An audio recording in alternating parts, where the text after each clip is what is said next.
Dalam duduk di antara dua sujud, apa yang kita ucapkan pertama kali? Rabbil firli. Ya Allah, ampuni aku. Orang yang sudah diampuni oleh Allah, maka cirinya organ tubuhnya akan dijaga oleh Allah dari perbuatan maksiat.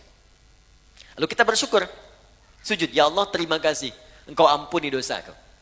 Maka ketika Anda bangkit lagi, utamanya selesai sholat kita, maka buktikan nikmat yang telah Allah berikan kepada kita itu dengan berusaha menjaga tubuh kita untuk digunakan pada hal yang telah Allah tetapkan. Itu untuk engkau gunakan menampil dengan sempurna saat ibadah. Menghadap kepadaku dengan pakaian yang indah. Turun Quran surah ke-7 ayat 31. Ya bani Adam khudhu zinatakum inda kulli masjid. Hei anak cucu Adam, jika ada panggilan dari masjid maka kenakan pakaian terbaikmu. Saya mau tanya, panggilan apa yang muncul dari masjid? Salat. Allahu Akbar, Allahu Akbar. Makanya orang khusyuk itu di pertemuan yang lalu masih ingat? Ketika dia akan menghadap Allah, dia kenakan pakaian terbaiknya. Allah yang panggil. Antum ini dapat undangan Sabtu Ahad yang ngundang manusia. Tampilan luar biasa. Ada yang pesan dulu, jasnya dibikin dulu, sepatunya juga bikin dulu, mereknya ditampilkan dulu. Hanya untuk penuhi undangan manusia. Yang belum tentu memenuhi kebutuhan kita. Fikih bukan hikmah. Maka dikerjakan mutlak seperti Nabi menunjukkan. Ya. Sallu kama ra'aitumuni usalli. Salatlah kalian seperti melihat aku salat. Jadi fikihnya setelah kita duduk di antara dua sujud, sujud kembali. Posisinya seperti yang pertama. Menempel 7 plus dengan tambahan hidung. Ya, 1 kening, kemudian 2 telapak tangan, 2 tambah 1 3, kemudian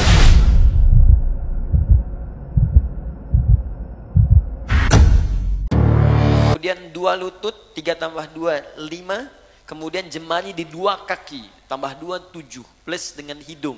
Ya, kalau kita benar sujudnya, maka otomatis hidung kita pun akan menempel. Ini kalau tempat sujudnya bersih. Seperti di sini karpet sejadah. Tapi kalau Anda sedang keluar, ya di pantai, naik ke gunung, diduga misalnya kurang bersih, maka tidak mutlak harus menempelkan hidung. Diangkat boleh. Jelas ya? Saya sudah contohkan, jadi tidak perlu kemudian saya contohkan kembali. Dan saya sudah bikin PowerPoint. Jadi pertemuan berikutnya, nanti saya tunjukkan PowerPoint dari awal takbir sampai dengan selesai salam. Baik, sudah ada, nanti saya kirimkan ya, insyaAllah.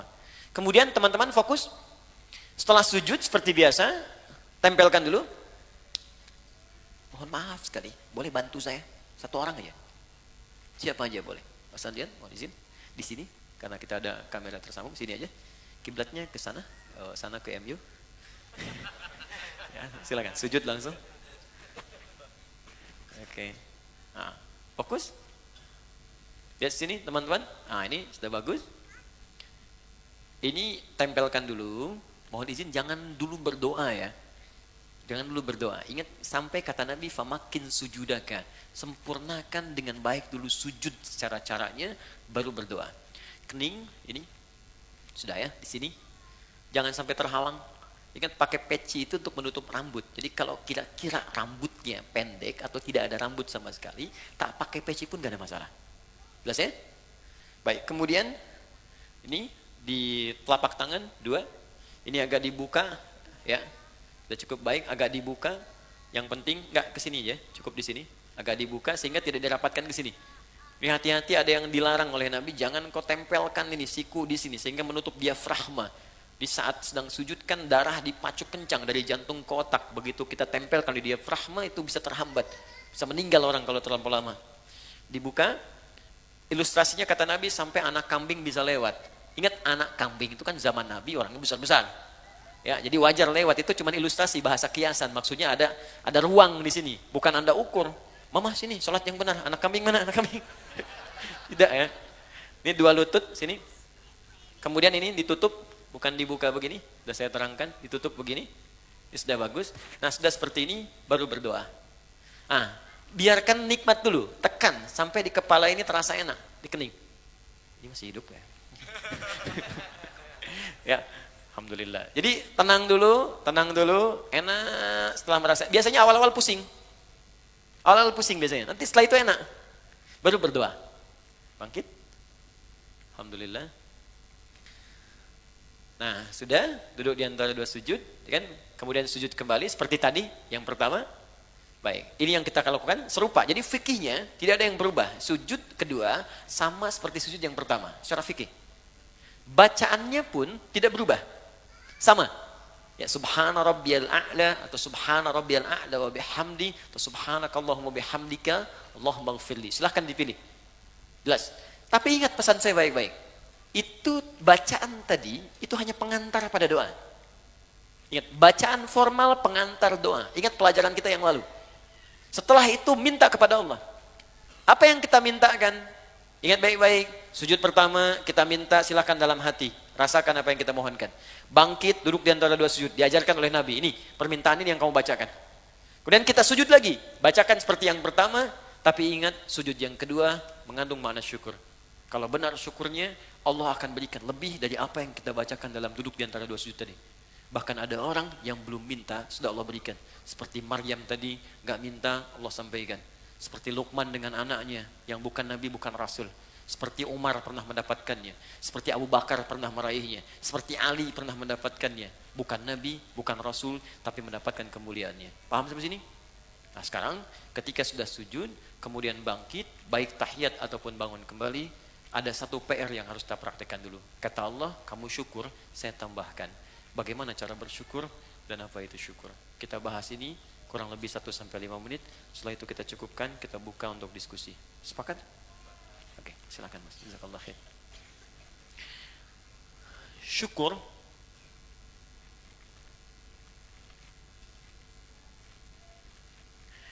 artinya usaha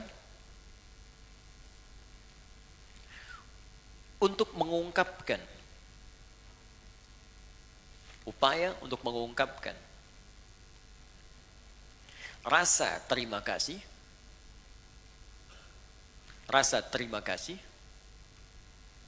dan kebahagiaan, upaya untuk mengungkapkan rasa terima kasih dan kebahagiaan atas nikmat yang diperoleh, upaya untuk mengungkapkan rasa terima kasih atau kebahagiaan atas nikmat yang diperoleh. Perhatikan bagian ini. Ini rahasianya. Perhatikan bagian ini. Dengan cara menggunakan nikmat itu sesuai dengan ketentuan yang Allah tetapkan. Dengan cara menggunakan nikmat itu sesuai dengan ketentuan yang telah Allah tetapkan. Awas, bagian terakhir ini sangat penting. Ini yang paling penting. Contoh. Yuk, masih ingat teman-teman? Dalam duduk di antara dua sujud, apa yang kita ucapkan pertama kali? Rabbil firli. Ya Allah, ampuni aku. Orang yang sudah diampuni oleh Allah, maka cirinya organ tubuhnya akan dijaga oleh Allah dari perbuatan maksiat. Lalu kita bersyukur. Sujud, ya Allah terima kasih. Engkau ampuni dosaku. Maka ketika Anda bangkit lagi, utamanya selesai sholat kita, maka buktikan nikmat yang telah Allah berikan kepada kita itu dengan berusaha menjaga tubuh kita untuk digunakan pada hal yang telah Allah tetapkan. Contoh, kata Allah, mata itu hanya boleh melihat yang ini, yang baik-baik. Yang tak baik palingkan. Turun Quran surah ke-24 ayat 30 untuk laki-laki, 31 untuk perempuan. Qul lil mu'minina yaghuddu min absarihim. Katakan pada pria-pria yang punya iman. Masih ingat tadi di awal? Iman bersanding dengan salat. Alladzina yu'minuna bil ghaib wa yuqimunas shalah. Iman bersanding dengan salat. Katakan pada pria-pria yang punya iman. Katakan pada pria-pria yang telah salat. Ayat 31-nya wa qul lil mu'minat. Katakan pada perempuan-perempuan yang punya iman. Katakan pada perempuan-perempuan yang telah sholat, yaghuddu min absarihim, yaghuddna min absarihinna. Pandangannya, matanya gunakan untuk melihat yang baik saja. Jika yang ditatap itu tak baik, maka palingkan. Disebut dengan ghaddul basar. Maka, jika Anda ingin mensyukuri nikmat ampunan Allah, maka gunakanlah kemudian tubuh kita untuk digunakan pada semua ketentuan yang telah Allah tetapkan. Mata, apa ketentuan mata? Telinga, apa ketentuan telinga? Lisan, apa ketentuan lisan? Sampai ke ujung kaki. Jelas? Di ketika Anda ingin mendapatkan ampunan Allah, kata Allah saya ampuni. Baik, buktikan, jaga ampunan itu. Bukan Allah sudah bersihkan, Anda pakai maksiat lagi. Habis sholat, bicarain orang lagi. Yang dibicarakan kadang-kadang imamnya juga. Sialan tuh imam. Harusnya makmum dia benar. Baca kepanjangan. Maghrib baca Yasin. Bisa. Baru salam gitu kan. Iya. Banyaknya di tarawih kan. Waladhdallin amin. Yasin. Malam pertama lagi. Allahu Akbar. Saya pernah tuh, itu baru hari pertama saya jadi santri, begitu masuk pesantren di Garut, imamnya pas angkatan terakhir, di kelas paling akhir, kelas 6. Dia baca, madnya paling tinggi, paling panjang, yang 6 harokat. Bismillahirrahmanirrahim. 6 harokat. Ya, kalau sekarang bingung, jadikan detik. Kalau kami mengajarkan pakai detik, 1 detik itu 2 harokat. 2 detik 4 harakat, 3 detik 6 harakat. Di detik itu lebih mudah. Tak, tak, tak. Lihat. Alhamdulillahi Rabbil Alamin. Ar-Rahmanir Rahim. Maliki Yaumiddin. 6 harakat panjang sampai waladhdallin. Jadi ketika dia baca 6 harakat itu kan lewat tadi 3 menit. Al-Fatihah aja. Udah begitu, selesai waladhdallin amin. Yasin. Oh, saya hari pertama masuk pesantren, malam pertama tarawih, pakai Yasin. Di hati itu begini aja. Tapi Allah Maha Adil. Allahu Akbar. Jadi begitu selesai Yasin, Allahu Akbar. Itu tuh. Tapi tidak harus ditiru tuh yang begitu ya. Ya. Oke, lihat balik sini. Teman-teman fokus. Jadi begitu caranya. Ya, telinga jaga. Lisan jaga. Jadi jangan sampai saat sholat diampuni, habis sholat maksiat lagi. Ini menunjukkan ada yang salah dalam sholatnya. Tuh, sampai nangis anak-anak tuh. Banyak yang begitu. Ya sayang, gak apa-apa. Mau coklat. Oke. Ada berapa? 1 orang? Tolong ke belakang. Rizki. Saya tutup. Kalau ini standar ya. Ini yang sering orang keliru. Rizki bisa materi, uang, benda, pakaian, kendaraan, makanan, rumah, dan sebagainya. Oke, kita praktek dulu, fokus, praktek dulu. Kita minta warzuqni, ya Allah berikan aku rezeki. Allah jawab. Dan kadang banyak orang tidak sadar, mungkin kesuksesan yang Anda dapatkan sekarang, itu atas doa Anda saat sholat. Anda pengen punya kedudukan, kata Allah saya berikan. Anda pengen punya harta, saya berikan. Anda ingin popularitas, sukses karir, saya berikan kata Allah. Tapi berapa banyak yang Allah berikan atas doa yang dimintakan dan dikabulkan itu kemudian yang disyukuri. Anda sujud, bangun, kata Allah syukuri. Sekarang pertanyaannya, ada orang yang bisa mensyukuri rezeki sampai-sampai Allah ditambah terus. Tambah. Saking banyaknya tambahan, sampai dia merasa dunia kecil. Dan yang paling dahsyat, ada orang yang gak megang, tapi ketika butuh ada. Itu yang kaya. Di saking banyaknya gak kehitung. Mau makan, ada makanan. Pengen beli buah, ada yang beliin buah. Ada makan, ngajak teman malah dibayarin.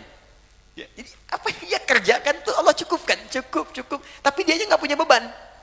Ya, nggak capek, kendaraan nggak ngurus-ngurus, mau berangkat ada yang jemput. Kadang-kadang dia telunjuk tangan begini, taksi berhenti, gitu kan? Wah, pokoknya luar biasa lah. Betul, pas bayar dibayarin. Nah, bagaimana cara mendapatkan rumus-rumus mudah, dimudahkan oleh Allah? Kata Allah syukuri. Nah kembali ke konteks tadi di awal, syukur itu menggunakan nikmat yang Allah berikan sesuai ketentuan yang Allah tetapkan. Contoh, maaf, saya tidak bermaksud untuk menyampaikan hal-hal yang kurang berkenaan, tapi ini untuk introspeksi kita. Allah katakan, cari pakaian untuk menutupi aurat. Anda minta, ya Allah warzuqni, berikan saya rezeki. Kata Allah, ini saya kasih. Oke. Dari pemberian itu Anda berikan pakaian. Kata Allah, bentuk syukur dari pakaian itu engkau gunakan untuk menutupi aurat. Satu. Berapa banyak kemudian dari hamba yang Allah berikan rezeki itu justru membeli pakaian yang membuka auratnya. Orang tuanya tertutup tapi anaknya terbuka. Jadi kalau dari kecil Anda tanamkan kepada anak, diberikan pakaian yang membuka auratnya, ya bagaimana saat dewasanya? Itu baru pakaian.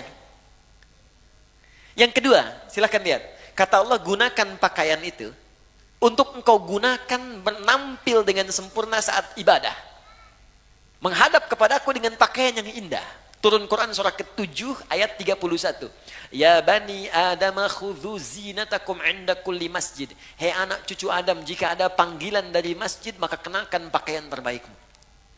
Saya mau tanya, panggilan apa yang muncul dari masjid? Salat. Allahu Akbar, Allahu Akbar. Makanya orang khusyuk itu di pertemuan yang lalu masih ingat? Ketika dia akan menghadap Allah, dia kenakan pakaian terbaiknya. Allah yang panggil. Antum ini dapat undangan Sabtu Ahad yang ngundang manusia. Tampilan luar biasa. Ada yang pesan dulu, jasnya dibikin dulu, sepatunya juga bikin dulu, mereknya ditampilkan dulu. Hanya untuk penuhi undangan manusia. Yang belum tentu memenuhi kebutuhan kita. Yang belum tentu memberikan solusi pada persoalan kita. Diundang makan cuma sekali, nambah nggak bisa. Ya. Solusi belum tentu hilang. Untuk menghadapi manusia saja, tampilan kita luar biasa. Kata Allah, kenapa ketika aku undang, tampilan kau biasa-biasa saja? Kan kurang adil, Bu, Pak, teman-teman. Yang paling unik yang dipakai di olahraga, itu pula yang dipakai dalam sholatnya. Ada yang dipakai kemudian rekreasi, itu pula yang dipakai dalam sholatnya. Apakah salah? Tidak. Sah menurut hukum. Tapi untuk bentuk syukur yang sempurna, itu belum paripurna. Jelas sampai sini? Baik. Saya kasih rumus begini. Ini rahasia. Tapi saya coba dan hasilnya luar biasa. Baik, fokus baik-baik ya. Jadi begini. Kalau kita dapat rezeki, sekali lagi ini rahasia. Kalau kita dapat rezeki berupa materi, rumus cepatnya pakai dulu untuk ibadah. Pakai untuk ibadah dulu. Sehingga pertama, hisab kita akan ringan di hadapan Allah. Ya. Saya biasanya kadang Allah titipkan, kasih pakaian. Lewat si fulan yang kirim kain, kirim pakaian. Tak pernah saya terima pertama kali, kecuali saya coba pakai ibadah dulu. Even itu orang cuma pakai, kasih kaos. Pakai sholat sunnah. Pakai baca Quran. Pakai sholat dulu. Maka apa yang terjadi? Karena semua benda yang akan kita kenakan, itu akan bersaksi di hadapan Allah di hari kemudian. Ya, termasuk anggota tubuh. Al-yawma nakhtimu ala afwahim fatukallimuna aydihim wa tashhadu arjuluhum. Jadi mulut dikunci, tangan kaki bersaksi, termasuk benda-benda yang kita pijak kita kenakan. Di surah Az-Zalzalah, idza zulzilatil ardu wa akhrajal ardu wa qala al-insanu yauma idzin tuhadditsu akhbaraha. Pada saat kiamat itu terjadi, akan ada hisab dan semua benda yang kita pijak, yang kita kenakan akan bersaksi di hadapan Allah. Bayangkan, teman-teman, ketika baju itu tiba-tiba berkata kepada Allah, ya Allah, saya bersaksi, saya pernah dikenakan oleh si fulan ini untuk sholat kepadamu. Ya Allah, saya bersaksi dan dikenakan oleh si fulan ini, ya Allah, bangun tahajud mengenakan aku. Allahu Akbar.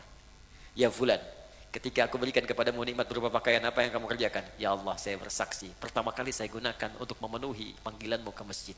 Maka sepatu itu berkata, benar ya Allah, Anda gunakan. Buka pintu, rumah Anda, masuk ke ruangan kamar Anda, buka kemudian lemari pakaian Anda, coba lihat setiap helai pakaian Anda, berapa banyak yang sudah digunakan untuk ibadah. Jangan-jangan ada di antara pakaian itu yang hanya dipakai untuk digunakan maksiat saja selama hidup. Maka saran saya, cepat tutupi dengan ibadah sebelum dia bersaksi di hadapan Allah dan memberatkan timbangan Anda pada keburukan. Anda sudah minta motor, sepeda aja belum bisa membawa Anda ke masjid. Ya Allah, aku pengen motor. Kamu ini gimana? Minta motor, beban kamu akan berat. Sepeda aja belum mampu mengantarkan kau ke masjid. Itu si fulan, sepeda dia nggak punya, motor nggak pernah mimpi, mobil nggak pernah berharap. kakinya bisa dipakai mengantarkan dia ke masjid. Jarak dia ke masjid 2 kilo. Kamu cuma 20 meter ke masjid. Sepeda sudah saya berikan, motor sudah saya limpahkan, mobil saya anugerahkan, mereknya bermacam-macam, belum mengantarkan kau juga. Maka nikmat apalagi yang harus aku berikan kepadamu supaya engkau mau berangkat ke masjid itu. Jadi kalau ada teman-teman mengatakan warzukni, ini hati-hati ya. Anda meminta dalam sholat warzukni, ya Allah berikan aku rizki, dan sudah Allah limpahkan, tapi rizki itu belum mampu mendekatkan Anda kepada Allah, maka mesti berhati-hati. Jangan-jangan ada istidraj di dalamnya. Istidraj. Limpahan yang terasa nikmat, tapi di balik itu ada kumpulan azab yang sedang menunggu. Maka segera bertobat, coba dicek. Punya sepeda, pernah dipakai untuk mengantar ke masjid belum? Pernah dipakai ibadah belum? Punya motor, pernah dipakai ibadah belum? Punya mobil, pernah dipakai ibadah belum? Pakaian berapa banyak pernah digunakan ibadah? Tulisan pena, handphone, berapa banyak dipakai maksiat? Bandingkan dengan taatnya. Semakin banyak ditata oleh kita untuk kepada hal-hal yang baik, syukur, maka semakin Allah akan tambahkan kepada kita nikmatnya. Itu gambarannya. Kalau ada yang macet di pertengahan, bukan karena dihambat, mungkin nikmat yang sudah ada belum dimaksimalkan untuk berbuat taat kepada Allah Subhanahu wa taala. Jelas sampai di sini? Oke. Karena itu kita cukupkan dulu sujud yang kedua, selesai kemudian tinggal aplikasinya. Ya, teman-teman, rezeki banyak ya. Ada anak-anak tuh, anak, cucu. Berapa yang sudah diinvestasikan pada kebaikan? Ingat, ketika Allah sampaikan jaga diri dari neraka, itu yang disebutkan pertama keluarga. Fokus. Qu anfusakum wa ahlikum nara. Jaga diri dan keluargamu dari neraka. Diri, keluarga. Anak, pasangan, orang tua, ayah, suami, istri. Selalu itu yang disebutkan. Itulah rizki. Ya, saya cukupkan sampai di sini. Untuk sementara waktu, kita berdialog dulu.